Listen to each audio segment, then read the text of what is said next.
আজকের অবশ্যই সবথেকে বড় খবর, দেশ জুড়ে বদলে যাচ্ছে রাজভবনের নাম। আর সেই কাজ শুরু হচ্ছে এ বাংলা থেকে। বাংলায় রাজভবনের নাম বদলে হচ্ছে লোকভবন। রাজভবনের নাম পরিবর্তনের প্রস্তাব নিয়ে আলোচনা চলছিল, কেন্দ্রের অনুমতি মিলতেই আনুষ্ঠানিক ঘোষণা রাজভবনের। সত্যজিৎ আমাদের সঙ্গে এই মুহূর্তে রয়েছেন, কথা বলবো তার সঙ্গে। সত্যজিৎ, এ সম্পর্কে আমরা কি খবর পাচ্ছি?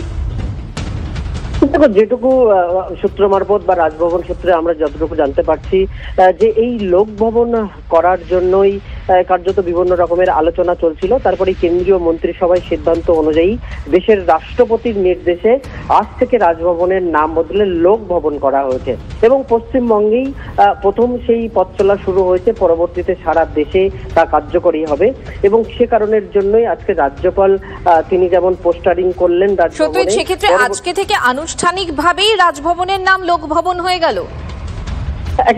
একেবারেই তেমনটাই কিন্তু জানালেন রাজ্যপাল এবং তিনি বললেন যে আজ থেকেই শুধুমাত্র নাম পরিবর্তন হয়েছে এমন নয়, যে ডকুমেন্টস আছে, বিভিন্ন রকমের যে প্রণালী আছে, কার্যক্রম আছে, খাতা কলমের যে বিষয়গুলি আছে সেগুলিরও কার্যক্রম আজ থেকেই শুরু হয়ে গেছে এবং তিনি আজকে রাজভবন থেকেই।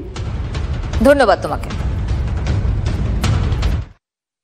Now it is decided by the Government of India that all Raj Bhavans will follow suit and will be called Lok Bhavans.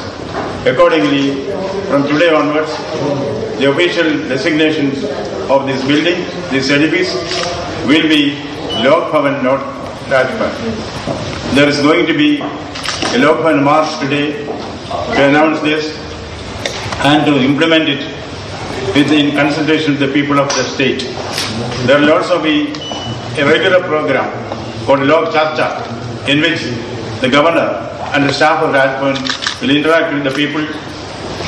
It's almost a sequel of the mobile Raj Bhavan which was launched earlier. People can certainly wave their hands. We will stop. We will hold haddas with them in the vegetable markets, in the public street, wherever people want. They will have access to the Raj Bhavan. Today onwards, it is never Raj Bhavan, it is Lok Bhavan. লোক ভবন মানুষ ওনার কাছে আসছেন, উনি ভেবেছেন এখন এই রাজ্যের মুখ্যমন্ত্রীর কাছে তো পৌঁছানো যায় না, ফলে স্বাভাবিকভাবে কিছু মানুষ মনে করছেন হয়তো রাজ্যপালের কাছে গেলে সমস্যার সুরা হবে। সাংবিধানিক প্রধান, ফলে তিনি তার মতন তার ভাবনাকে বাস্তবায়িত করতে চেয়েছেন। লোকভবন নাম তো খুব ভালো, কিন্তু লোকটি কেমন সেটা হচ্ছে মূল প্রশ্ন। এরকম লোকভবন হোক যেই লোকভবনে বাংলার মায়েরা, বাংলার মেয়েরা নিরাপদে নির্ভয়ে ঢুকতে পারবে, তাদের শ্লীলতাহানির ভয় থাকবে না।